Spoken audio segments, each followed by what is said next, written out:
Here's the set time on your Garmin Fenix 8 or Enduro 3 or Fenix 8. It's all the same thing.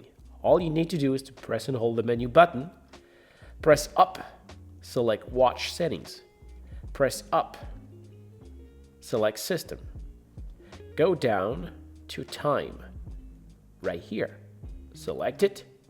Here you can select your time format between 24-hour mode, AM, PM, or military.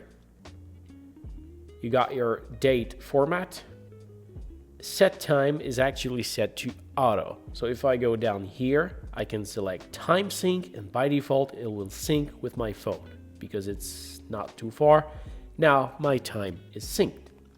If you want to set it with the GPS, you can press down and then it will lock to a GPS and sync. With the phone, it's usually faster, unless you are already into an activity. If you want to set it manually, go up here, set time to manual, and then you're going to have this option over here.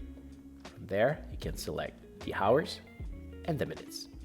Select and confirm.